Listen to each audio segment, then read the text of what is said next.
Hadiah buat kakak. Kakak seorang individu yang banyak berkorban untuk adik-adik. Sebenarnya, saya amat menyayangi kakak saya.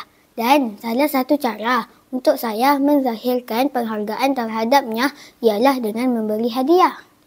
Kebiasaannya, hadiah saya berbentuk lukisan atau surat. Namun, watak utama di dalam novel ini lebih besar rasa sayangnya terhadap kakaknya. Agak-agak, apakah yang akan dihadiahkan dari watak utama kepada kakaknya? Kalau nak tahu lebih lanjut, mari ikuti saya, Ariana Hasha binti Mas Nizah, anak didik SK Datuk Haji Baginda, menelusuri novel kanak-kanak berjudul Hadiah Buat Kakak, karya Kativina Susana Tati. Hadiah Buat Kakak merupakan hasil cetusan minda Kativina Susana Tati, penulis tempatan yang merupakan anak jati Sabah. Novel ini diterbitkan pada tahun 2019 oleh Dewan Bahasa dan Pustaka. Novel ini mempunyai 118 muka surat yang terdiri dari 10 bab. Buku ini boleh diperolehi di laman web DBP Niaga dengan harga RM11 untuk buku bercetak dan RM6 untuk e-buku.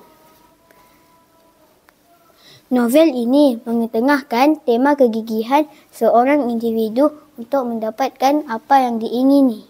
Shirley berasa kasihan melihat kakaknya yang hanya terlantar di atas katil kerana lumpuh akibat kemalangan jalan raya yang turut mengorbankan ayahnya.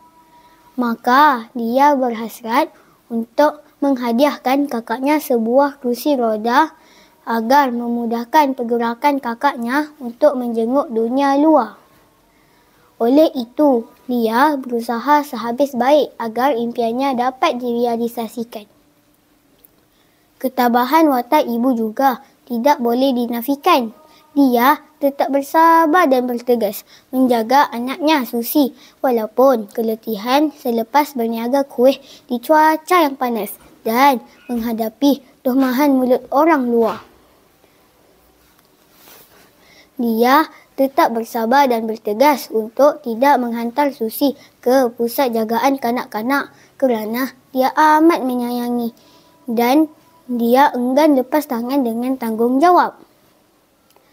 Di akhir cerita, Shirley akhirnya berjaya membuat kakaknya bahagia dengan sebuah kerusi roda yang disumbangkan oleh bapa saudara rakannya, Imelda. Shirley tetap dengan pendiriannya untuk membayar amaun sepatutnya dan tidak meminta-minta. Mujurlah, bapa saudara Imelda yang prihatin itu meniatkan pemberian kerusi roda itu sebahagian dari sedekah. Penulis menampilkan pelbagai plot cerita di dalam novel ini.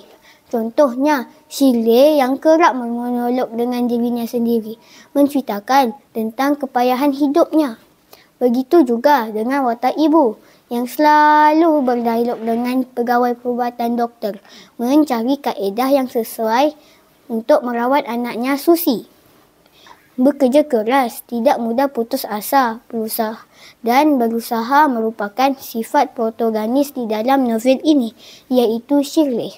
Dia bukan sahaja berusaha mencari dana untuk kerusi roda kakaknya, dia juga gigih untuk mengekalkan prestasinya sebagai seorang pelajar di sekolah. Hasilnya, dia mendapat pelbagai pujian di dalam ujian dalaman dan dia menjadi atlet wakil sekolah dalam apa-apa sahaja sukan. Seorang ibu pasti sayang akan anaknya. Begitu juga di dalam novel ini, watak ibu sangat menyayangi kedua-dua anaknya.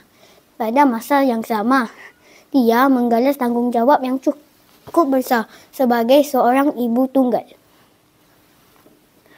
Novel ini syarat dengan pelbagai nilai murni melalui tindakan tanggungjawab penyataan yang diceritakan.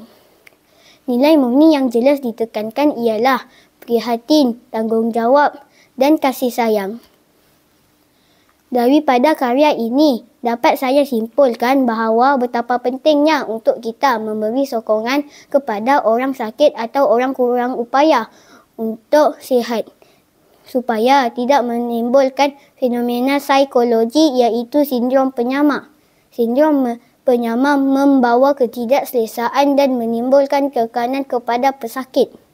Kita seharusnya tidak memberi kata-kata hinaan dan perbuatan terhadap mereka kerana mereka juga manusia. Sedikit bantuan ini dapat menyembuhkan sedikit demi sedikit pesakit. Sekian, terima kasih.